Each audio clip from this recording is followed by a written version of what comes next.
नमस्कार दोस्तों, आपका स्वागत है हमारे YouTube channel study take zone में।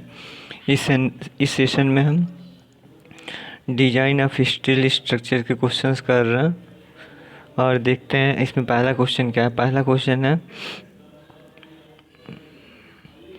बल की दिशा में समांतर रिवेटों को एक पंक्ति कहलाती है। बल की दिशा क्या है? ये बल की दिशा इस प्रकार से कुछ होती है और इसमें बोल रहा है कि रिवेट्स जो लगाए गए हैं उसकी जो ये लगा हुआ है इसको हम क्या बोलते हैं।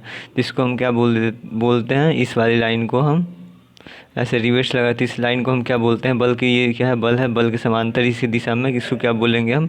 इसको गेज लाइन बोलते हैं। तो सही आंसर हमारा क्या हो जाएगा? सी हमारा सही आंसर हो जाएगा, गेज। नेक्स्ट क्वेश्चन देखते हैं।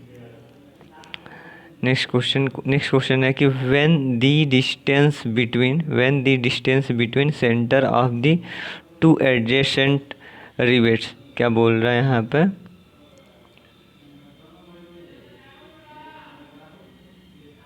इस प्रकार से हमारा रिवेट प्लेट हमने बना दिया है और यहाँ पे एक जॉइंट रिवेटिंग की गई है। अब क्वेश्चन देखते हैं।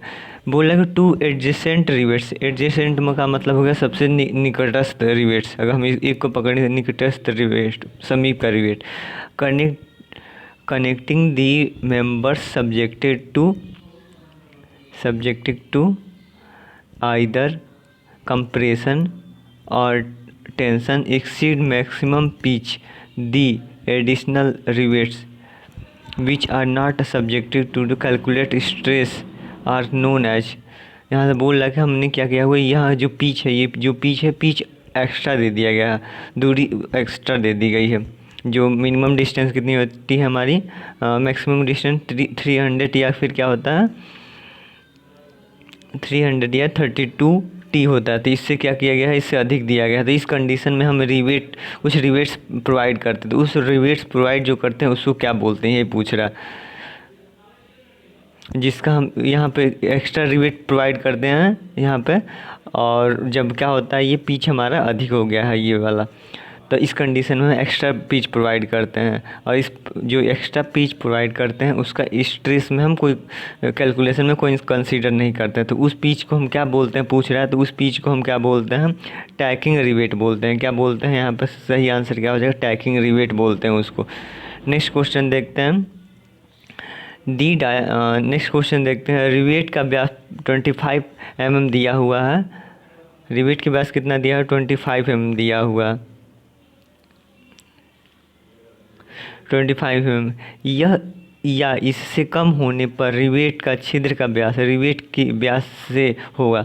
रिवेट का व्यास कितना हो जाएगा? जब 25 या 25 से कम होगा तो उस समय कितना अधिक होता है? जब 25 तक होता है तो हम क्या करते हैं? 1.5 mm ऐड करते हैं।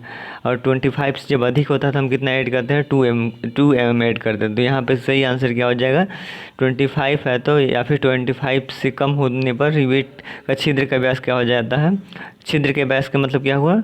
Gross dia. क्या बोलते हैं? ग्रॉस डाया को ही हम छिद्र का व्यास बोलते हैं। तो यहाँ DH क्या हो जाएगा? इसमें हम होल ऑफ रिवेट डाया क्या हो जाएगा? यहाँ पे 1.5 ऐड कर देंगे तो सही आंसर हमारा क्या हो जाएगा? ये हमारा सही आंसर हो जाएगा। नेक्स्ट क्वेश्चन देखते हैं। नेक्स्ट क्वेश्चन यहाँ पे दो क्वेश्चन है, आपको देना। पहला हम यहाँ पे क्वेश्चन देखते हैं। एज पर ISI rolled steel beam section are classified into. यहाँ बोल रहा है कि जो आई सेक्शन, सीधा समझिए, आई सेक्शन जो होता है उसी को हम क्या बोलते हैं? बीम भी बोलते हैं, रोलेड बीम। तो उसको हम कितने भागों में, कितने वर्गों में विभाजित करते हैं? क्लासिफाइड में कितने भागों में हम बांटते हैं? तो यहाँ पर कितने भाग में बांटते हैं देखते हैं। पहले क्या होता है? IS Indian standard, JB junior beam. फिर क्या होता है? जूनियर के बाद क्या आता है? L आता है, लाइट बीम हो जाता है। फिर क्या आता है? Junior beam, light beam. फिर क्या आता है? M मीडियम बीम आता है। क्या होता है? M। यहाँ क्या होगा? ISB मीडियम बीम हो जाएगा। फिर क्या हो जाएगा? मीडियम बीम के बाद जूनियर हो गया, लाइट हो गया, मीडियम हो गया, वाइड हो जाएगा। क्या हो जाएगा? फिर वाइड बीम हो जाएगा। फिर क्या होता है? हैवी बीम होता है। तो कितने हो गए? 1 2 3 4 5। कितने हो गए? 5 टाइप के। कौन से होते हैं? जूनियर, लाइट, मीडियम, वाइड, फिर क्या होता है हैवी हमारा हो जाता है। तो कितने हो जाते हैं, 5 प्रकार के हो जाता है। कितने सेक्शन हो जाएंगे यहाँ पे, डी हमारा सही आंसर होगा। इसी में देखते हैं सेकेंड ये वाला question, the greatest grip of long rivet shall not exceed. तो यहाँ पे ग्रीप की हम बात करें तो ये हमारा थोड़ा सा ये किससे, हमसे गर्डर से रिलेटेड क्वेश्चन है। तो इसको हम सीधा यहाँ पर एक्सप्लेन ना करके हम सीधा डायरेक्ट आपको आंसर यहाँ बता रहे हैं। यहाँ पे क्या होता है, यहाँ पे पूछा greatest grip of long rivets shall not exceed. तो ग्रीप कितना नहीं होना चाहिए, तो यहाँ पे कितना ग्रीप नहीं होना चाहिए, यहाँ पे ग्रीप कितना नहीं किससे अधिक नहीं होना चाहिए, तो 8D से अधिक नहीं होना चाहिए। कितना किससे अधिक नहीं होना चाहिए, 8D से। यहाँ पर डी क्या है, डायाफ्रिवेट है। नेक्स्ट क्वेश्चन देखते हैं। यहाँ पर मृदु इस्पात का तनन सामर्थ्य कितना होता है, तो हमने ये कितना होता है, 4200 से 5400 होता है। कितना होता है, 4200 से 5400 होता है। अगर इसी को हम न्यूटन एम में लिखे, क्या लिखें, तो 420 से कितना हो जाएगा, 540। किस में, मेगा पास्कल में। किस में, मेगा पास्कल में। यहाँ पे मेगा पास्कल में कितना हो जाएगा, मेगा पास, एक मिनट, यहाँ मेगा पास्कल बोले या फिर क्या बोले, न्यूटन पर mm स्क्वायर। तो दोनों यूनिट सेम होता है। इसमें कितना होगा, 420 से 540 हो जाएगा। कितना, 420 से 540। नेक्स्ट क्वेश्चन देखते हैं। और रोलेड स्टील एंगल, यहाँ पहला हम 2 नंबर वाला देख रहे हैं। Rolled steel angle section are classified. Rolled steel जो एंगल होता है उसको कितने भागों में या किस टाइप से बांटा गया, तो क्या होता है, सेम लेग क्या होता है, इक्वल लेग हो जाता है। फिर यहाँ पे इक्वल लेग है, फिर क्या हो गया, अनइक्वल लेग वाला हो गया। फिर एक क्या होता है, एक बल्ब हम बोलते हैं। कुछ इस प्रकार से हम इसको करते हैं। ये वाला कुछ पोर्शन ऐसा, तो उसको क्या बोलते हैं, बल्ब एंगल बोलते हैं। तो यहाँ पे कितने टाइप से होगा, 3 टाइप से होगा। यहाँ सही आंसर क्या हो जाएगा, डी हमारा सही आंसर हो जाएगा, डी। फॉर फील्ड रिवेट, क्या बोला, for field rivet the permissible stress are reduced by what %। अगर हम क्या कर रहे हैं, शॉप में रिवेटिंग कर रहे हैं, तो उस समय हम जो जितना हम उसका क्या सामर्थ्य जो मानते हैं, उसका स्ट्रेंथ जो मानते हैं, वो उसमें जो स्ट्रेंथ हम लेते हैं, अगर टेंशन, शियर और बियर की बात करें तो कितना लेते हैं, टेंशन में 100 मेगापास्कल, शियर में 100 मेगापास्कल, बियरिंग में 300 मेगापास्कल लेते हैं। यहाँ पूछ रहा है कि जब ये शॉप में किया गया है तब फील्ड रिवेट किया जाएगा, तो हम कितना फील्ड में यही रिवेटिंग की जाएगी तो कितना हम लेंगे, या फिर कितना कम कर देते हैं, तो उस समय हम कितना कम करते हैं, 10% करते हैं। यानी यहाँ पर अगर यहाँ फील्ड की बात की जाए तो कितना हो जाएगा, फील्ड में की जाएगा तो कितना होगा, 90 हमारा क्या हो जाएगा, टेंशन हो जाएगा, 90 टेंशन हो जाएगा। शियर स्ट्रेस कितना लेंगे हम, 90 लेंगे, और वहीं बियरिंग कितना लेंगे हम, 270 लेंगे। यानी कितना हमने परसेंटेज कम किया, 10% कम कर दिया। तो यहाँ पर कितना होगा, यहाँ पर सही आंसर ए हो जाएगा। नेक्स्ट क्वेश्चन देखते हैं। नेक्स्ट क्वेश्चन है, इस्पात के गुणधर्म में इस प्रकार बदलाव लाया जा सकता है। इस्पात का जो प्रॉपर्टी है उसमें किस प्रकार से उसमें बदलाव लाया जा सकता है। तो पहला बोला संरचनात्मक ट्रीटमेंट के थ्रू, या फिर हीट ट्रीटमेंट के थ्रू, या फिर दोनों ही सही है, या फिर इनमें से कोई नहीं। तो इसमें क्या सही है, हीट के थ्रू, उसमें हीटिंग करके हम उसमें उसकी प्रॉपर्टी में चेंजिंग ला सकते हैं। तो सही आंसर क्या हो जाएगा, बी हो जाएगा। नेक्स्ट क्वेश्चन देखते हैं। नेक्स्ट क्वेश्चन है, the gross dia of rivet is the dia of. Gross जो डाया होता है वो किसका, यहाँ पे थोड़ा सा हमको देखना है किसका वो डाया होता है एक्चुअल में। तो जब हम पहला अगर हम क्या कर लेते हैं कि रिवेटिंग कर दिया गया है, यहाँ पे क्या किया गया है, रिवेटिंग कर दिया गया है। सेकेंड यहाँ पे एक और क्या है, यहाँ पे केवल होल बनाया गया है। अब यहाँ पे एक्चुअल में हम जो ग्रॉस डाया लेते हैं, GD अगर इसको कर लें तो हम 1.5 ऐड करते हैं। किसके लिए हम ऐड करते हैं, क्योंकि जो हमारे होल हुआ है, होल का हम डाया लेते हैं यहाँ पे, ठीक है। पहला कंडीशन ये हो गया। सेकंड क्या हो गया, हम होल का डाया हम इस प्रकार से लेते हैं कि जब रिवेटिंग करने के बाद अगर उसको हम रिवेट कर दिया गया तो जो रिवेट है प्लेट के होल में पूरी तरीके से चिपक जाए, वहाँ पे कुछ गैपिंग नहीं रहे। तो सेकंड कंडीशन ये हो गया।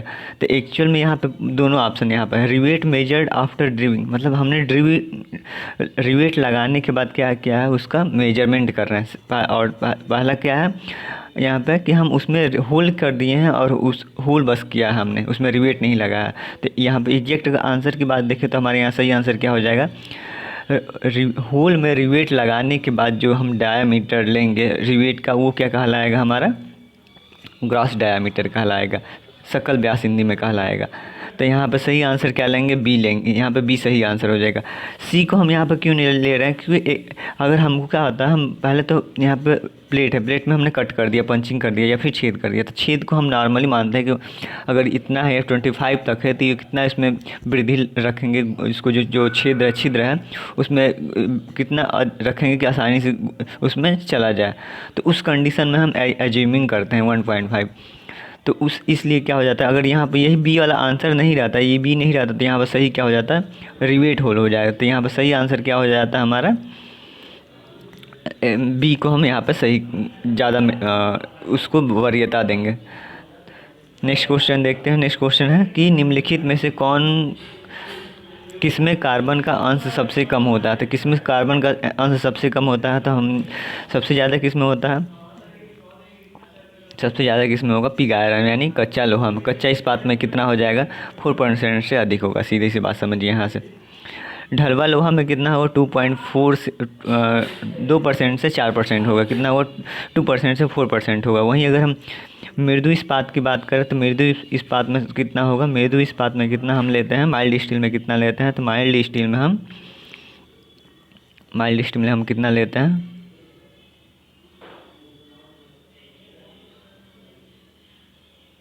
0.15 to 0.3% लेते हैं। कितना लेते हैं, 0.15 to 0.3% तक लेते हैं इसको। अगर केवल स्टील की बात की जा रही है, स्टील तो हम उस समय स्टील की बात की जाएगी तो 2% से हमारा कम होता है, 2% से उसमें कार्बन कम होता है। क्या होता है, 2% से कार्बन। अगर स्टील बोला जाएगा तो स्टील में क्या होगा, 2% से कार्बन कम होगा। माइल्ड स्टील बोला जाएगा तो उसमें क्या होगा, 0.3% से कम होगा। 0.15 से 0.3% होगा। यहाँ पिटवा लोहा की बात की जाए तो पिटवा लोहा में कितना सबसे कम कार्बन कितना होता है, तो पिटवा लोहा में कितना हो जाता है, 0.15 हो जाता है। और मृदु इस्पात का यहाँ पे क्या हुआ है, मृदु इस्पात के लिए यहाँ पर हमने कितना माना है, मृदु इस्पात के लिए हमने यहाँ पे कितना माना है, 1.5 to 0.3। इसलिए हम यहाँ पे इसको हम नहीं लेते हैं। मृदु इस्पात का है सही आंसर नहीं होगा, कौन सा हो जाएगा, ये हमारा सही आंसर होगा, सॉरी सी हमारा सही आंसर हो जाएगा। पिटवा लोहा में कितना होता है, पिटवा लोहा में 0.15। माइल्ड स्टील में कितना, 0.15 से 0.3 तक हो सकता है। इसलिए हमारा सही आंसर यहाँ क्या हो जाएगा, पिटवा लोहा, रॉट आयरन, सी यहाँ बस करेक्ट आंसर हो जाएगा। नेक्स्ट क्वेश्चन देखते हैं। नेक्स्ट क्वेश्चन है यहाँ पे 45। What is the maximum permissible longitudinal pitch staggered rivet compression joints. यहाँ पर बोला कि जो मैक्सिमम परमिसिबल लॉन्गिट्यूडनल पिच जो होता है, लॉन्गिट्यूडनल का मतलब क्या होता है, लंबाई की अनुदिश, लंबाई की दिशा में, ठीक है। यहाँ पे ये वाला बोल रहा है, यहाँ से जो ये वाली जो डिस्टेंस रखी जाएगी कंप्रेशन की कंडीशन में, कितना स्टैगर्ड रिवेट के लिए रखा जाएगा। तो ये दोनों कंडीशन, स्टैगर्ड हो या फिर नॉर्मल पिच की बात की जाए, दोनों में हम सेम रखते हैं, ठीक है। तो यहाँ पर हमने कितना पढ़ा है कि 32T और 300 mm, इन दोनों में जो कम हो उसको हम क्या लेते हैं, उतना हम रिवेटिंग करते हैं मैक्सिमम। किसमें, नॉर्मल, हमको कंप्रेशन या टेंशन की बात नहीं की। वही जब कंप्रेशन की बात की जाएगी तो कितना हो जाएगा, कंप्रेशन की बात की जाएगी तो कितना होगा, 12T to 200 mm हो जाएगा। कितना हो जाएगा, जब कंप्रेशन की बात की जा रही है तो वहाँ पर हम 12T या फिर 200 क्या होगा, 200 mm में जो कम हो वो लेंगे। और टेंशन में कितना लेंगे, 16T या फिर 200 mm में जो कम हो उतना हम लेंगे। तो यहाँ पर क्या है, कंप्रेशन की कंडीशन है, लेकिन यहाँ पे 200 या फिर 12T कोई आंसर नहीं दिख रहा था। यानी हम लोग क्या नॉर्मल में हम क्या लेते हैं, 32T या फिर 300 mm लेते हैं। यहाँ पर सही आंसर क्या हो जाएगा, यहाँ पर सही आंसर हमारा सी हो जाएगा। नेक्स्ट क्वेश्चन देखते हैं 46। Strength of rivet joint against bearing rivet is given. तो जो बियरिंग, हम सीधा से यहाँ पे बियरिंग स्ट्रेंथ की बात कर रहे हैं, कैसे निकालेंगे। तो बियरिंग स्ट्रेंथ में क्या निकालते हैं, एन क्या होता है यहाँ पे नंबर होता है, ठीक है, और एन हमारा है नंबर हो गया। यहाँ पर डी क्या हो गया, डी यहाँ पे क्या हो गया, डाया ऑफ रिवेट हो गया। वहीं पे टी यहाँ पे क्या होगा, थिकनेस ऑफ प्लेट हो गया। और किससे मल्टीप्लाई करेंगे, एफ बी से, यहाँ पे बियरिंग स्ट्रेस से। तो यहाँ पे क्या हो जाता है, सही आंसर हमारा क्या हो जाएगा, यहाँ पे बी हो जाएगा। यहाँ पे क्या होगा, बियरिंग स्ट्रेंथ के लिए क्या करते हैं, डाया ऑफ रिवेट लेते हैं और थिकनेस ऑफ प्लेट लेते हैं। वहीं पर अगर हमसे पूछ देता है कि टीयरिंग स्ट्रेस कैसे निकालते हैं, तो टीयरिंग की स्ट्रेस के लिए क्या हो जाता है, टीयरिंग स्ट्रेस कैसे निकालते हैं। तो टीयरिंग स्ट्रेस कैसे निकालेंगे, हाँ, यहाँ पे प्लेट की जो क्या है चौड़ाई है बी, उसमें से हम क्या करेंगे, डाया ऑफ रिवेट माइनस करेंगे, फिर हम कितने से, टीप से, यहाँ पे थिकनेस ऑफ प्लेट से मल्टीप्लाई करेंगे, और यहाँ पे हम टी निकाल रहे हैं, टेंशन निकालते हैं, एफ टी यहाँ पे हो जाएगा, टेंसाइल स्ट्रेस से हम जो ले लेंगे।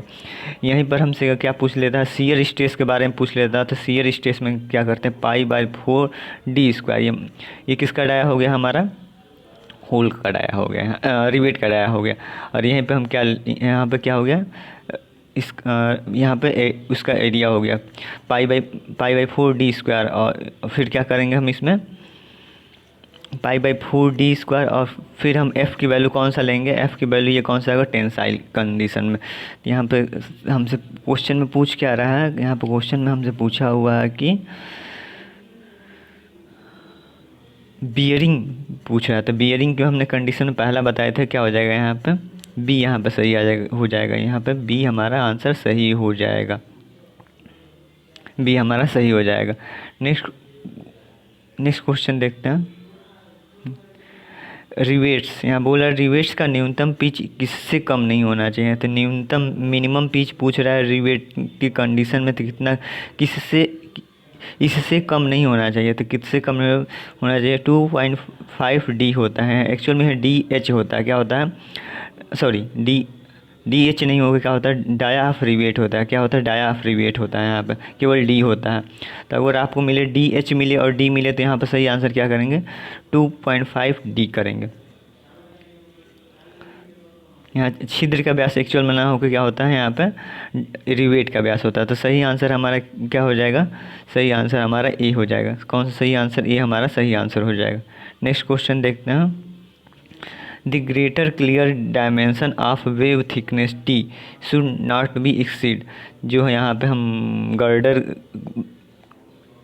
बनाते हैं, अलग अलग प्लेटों को जोड़कर हम गर्डर से बनाते हैं, तो उसकी यहाँ पे बात की जा रही है। तो उसमें हम जो क्या बोल रहा है कि ग्रेटर क्लियर डायमेंशन कब हम क्या कर, नहीं, कब ग्रेटर क्लियर डायमेंशन कितना होना चाहिए।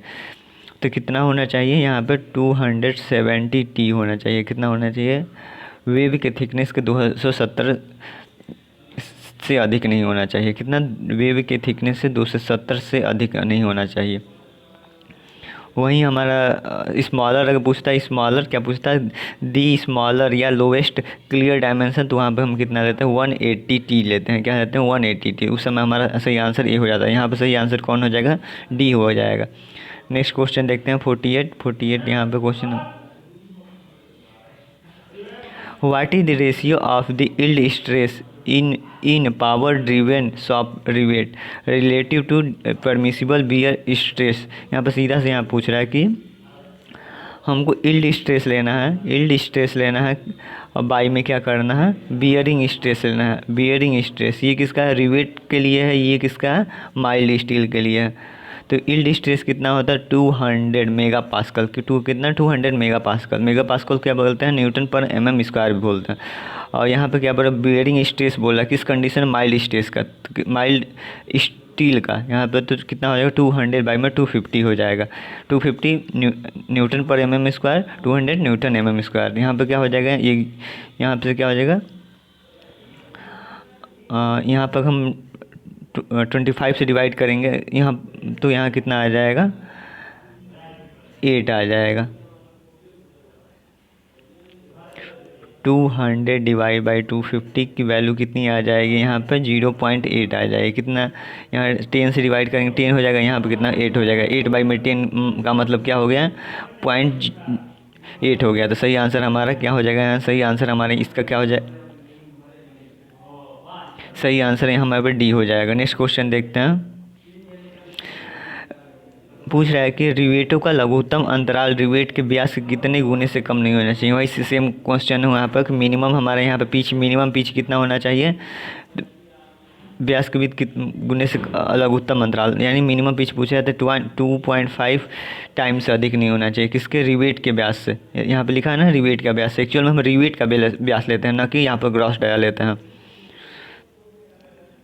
नेक्स्ट क्वेश्चन देखते हैं। Next question, when the one member is placed above the other and they are connected by mean of rivet joint as known as. ये क्या क्या है, एक प्लेट को एक प्लेट के ऊपर रखा गया है, इस ज्वाइंट्स को हम क्या बोलेंगे, क्वेश्चन में यही पूछ रहा है। तो इसको क्या बोलते हैं, सीधा से लेफ्ट ज्वाइंट बोलते हैं। तो यहाँ सही आंसर हमारा क्या हो जाएगा, ये हमारा सही आंसर हो जाएगा, लेफ्ट ज्वाइंट बोलेंगे। नेक्स्ट क्वेश्चन देखते हैं।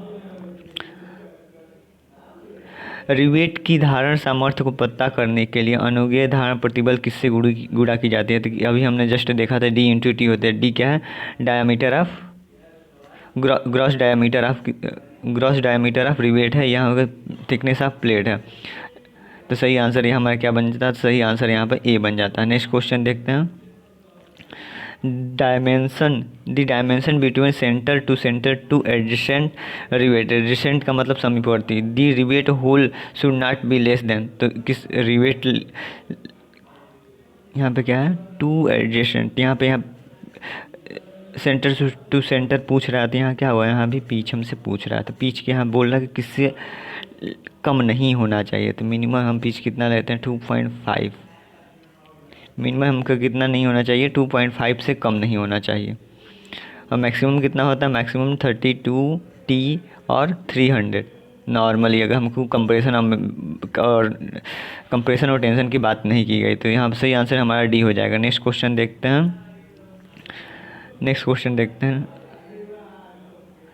यहाँ पर नेक्स्ट क्वेश्चन है कि निम्न में से बताना है कि कौन गलत है इसमें से। प्लेट का में घर्षण नगण्य मानते हैं। जब हम रिवेट का एनालिसिस करते हैं तो उस समय बताना है कि उस कंडीशन में हम क्या एजम्पशन मानते हैं, क्योंकि हम एजम्पशन माने बिना नहीं एनालिसिस कर सकते हर जगह कहीं भी हम मैक्सिमम। तो प्लेट के घर्षण यहाँ पे क्या माना जाता है, नगण्य माना जाता है। पहला यहाँ पर सही हो गया। सेकेंड बोला, प्लेट में एक समान प्रतिबल वितरण को विचार नहीं किया जाता। बिल्कुल किया जाता है, क्योंकि पूरे हम तभी तो हम मानते हैं कि पूरे रिवेट पे जो आ रहा है लोड बट जाता है। तो यहाँ पर गलत हमारा क्या हो गया, बी हो जाएगा। Bendings moment is not taken in. बंकन आघूर्ण को विचार में नहीं लिया जाता। बिल्कुल बंकन आघूर्ण को विचार में नहीं लेते हैं। बेंडिंग स्ट्रेस को विचार नहीं कंसीडर करते हैं। वहीं पर हम पिच को कंसीडर नहीं करते हैं। वहीं पर हम फ्रिक्शन को कंसीडर नहीं करते हैं। तो हमारा ये सही हो जाएगा। जोड़ों पर पूर्ण भार के सभी रिवेटों को संवितरित किया जाता है। बिल्कुल किया जाता है। यहाँ पर कौन सा इस रिवेट एनालिसिस में गलत हो जाएगा, तो यहाँ पे बी वाला हमारा हुआ है। तो यहाँ पर सही आंसर क्या बन जाता है, बी हमारा सही आंसर बन जाता है। नेक्स्ट क्वेश्चन देखते हैं। मानक भार दिया गया है मानक भार दिया गया है। तो निम्न में से किसमें मानक भार के बारे में, किस कोड में मानक भार के बारे में बताया था। IS 8075 में क्या बताया गया, मानक स्टैंडर्ड लोड के बारे में चर्चा किया। Live load, wind load, snow या फिर सेस्मिक लोड आदि का ये उसमें क्या गया है, बताया गया है। नेक्स्ट क्वेश्चन देखते हैं। पूछ रहा है कि कार्बन की मात्रा प्रतिशत में अभिवृद्धि करने पर, मतलब हम जो भी हमारा स्टील है उसमें हम कार्बन की मात्रा को इंक्रीज कर रहे थे। कार्बन की मात्रा इंक्रीज कर रहे हैं तो क्या होगा, वहाँ पर ब्रिटलनेस मानी भंगुरता बढ़ेगी। उसके क्या होगा, भंगुरता बढ़ेगी। स्ट्रेंथ क्या होगा, स्ट्रेंथ घटेगा। वहाँ पर डक्टिलिटी मतलब क्या होता है, हम किसी चीज़ को तार की तरह में रूप में खींच सकें। तो वो वाली जो बात है खींच सकें, उसको तार के रूप में बनाया जा सके। तो वो क्या होगा हमारे यहाँ पे, वो हमारे यहाँ पे घट जाता है। यहाँ पे स्ट्रेंथ बढ़ता है, स्ट्रेंथ घटता है, ब्रिटलनेस बढ़ता है, भंगुरता बढ़ती है। अब भंगुरता बढ़ेगी तो डक्टिलिटी घटेगी ही। तो यहाँ पर आप क्वेश्चन हम पढ़ते हैं क्या, इस्पात की तनन सामर्थ्य में को बढ़ा देती है। तनन सामर्थ्य को बढ़ा देती है? बिल्कुल नहीं बढ़ाती है। यहाँ पे क्या स्ट्रेंथ घट जाता है। इस्पात के तनन सामर्थ्य को कम कर देती है? तनन सामर्थ्य को कम कर देती है यहाँ वृद्धि करने पर।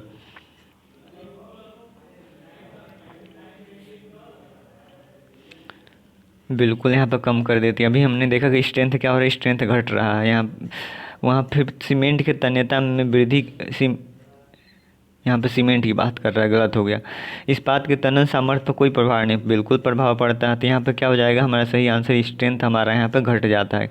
फिर कार्बन में हम बढ़ा रहे हैं तो स्ट्रेंथ बढ़े, स्ट्रेंथ घटेगा। ठीक है, स्ट्रेंथ घटेगा, सॉरी यहाँ कार्बन की मात्रा बढ़ा रहे हैं तो क्या होगा,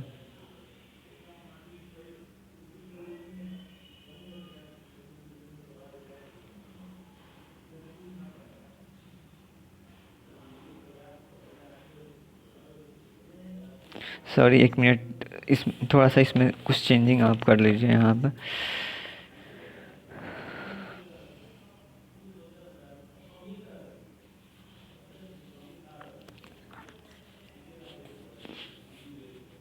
यहाँ पर थोड़ा सा इस चीज़ को फिर से देख, हमने क्या किया, कार्बन की मात्रा को बढ़ा दिया तो स्ट्रेंथ क्या हुआ, घट, स्ट्रेंथ यहाँ पर छोड़िए, पहले ब्रिटेलनेस बढ़ गया, ब्रिटेलनेस बढ़ गया मतलब उसने टूटने, क्या होगा, टूटने की कंडीशन से बढ़ जाते हैं तो यहाँ पर। और जब ब्रिटलनेस बढ़ेगा तो डक्टिलिटी क्या होगा, ऑटोमेटिक घट जाएगा। और वहीं स्ट्रेंथ क्या होता है, स्ट्रेंथ हमारा जो क्या होता है, ब्रिटलनेस अगर बढ़ गया तो स्ट्रेंथ हमारा, नॉर्मल सी बात है, स्ट्रेंथ हमारा क्या होगा, घट जाएगा। तो यहाँ पर सही आंसर क्या बनेगा कि यहाँ पे हमारा कि इस सामर्थ्य बढ़ जाती है, बिल्कुल नहीं बढ़ती है। कम सामर्थ्य, इसका तनन सामर्थ्य कम हो जाता है, बिल्कुल हो जाता है, क्योंकि क्या हो रहा है यहाँ पे, तनन सामर्थ्य की बात करें, यहाँ पे ब्रिटेलनेस उसकी क्या हो रही है, इंक्रीज हो रही है। ब्रिटेलनेस इंक्रीज हो गई यानी उसमें टूटने का गुण आ जाएगा। तो हमारे यहाँ सही आंसर क्या बन जाएगा, सही आंसर हमारा यहाँ पे बी बन जाएगा। नेक्स्ट क्वेश्चन देखते हैं।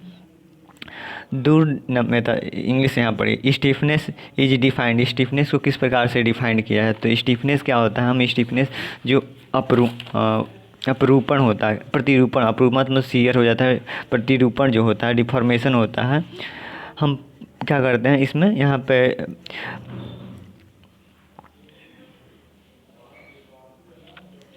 पे क्या हो जाएगा, यहाँ पे जो डिफॉर्मेशन होता है,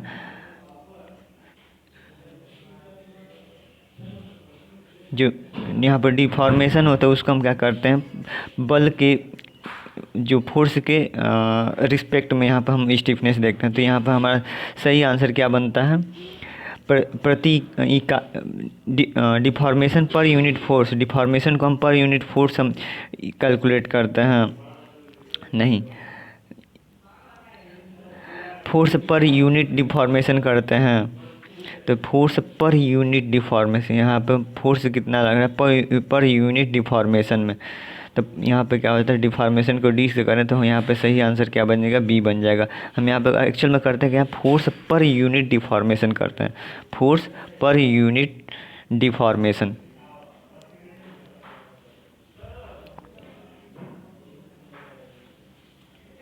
तो यहाँ पर स्टिफनेस का मतलब क्या होता है, तो इसमें स्टिफनेस का मतलब जो विरोध किया जाता है, एक तरह से हम इसको जो अलग अलग गुण हमारे होते हैं, फ्रिक्शन या फिर अलग अलग, और घिसाव वाला, घिसाव का, खुरचना का, या फिर उस पर हम रब करते हैं तो उसका इफेक्ट दिखता है, उस पर चमकने लगेगा, ऐसा कुछ होता है। तो उसी को हम यहाँ पर टेक्निकल लैंग्वेज में स्टिफनेस बोलते हैं। और उसको हम कैसे कैलकुलेट करते हैं, फोर्स पर यूनिट से हम उसको कैलकुलेट करते हैं, या फिर उसका डिफाइन करते हैं, डेफिनेशन देते हैं। तो यहाँ क्या होता है, फोर्स पर यूनिट डिफॉर्मेशन होता है। सही आंसर यहाँ पे बी हो जाएगा।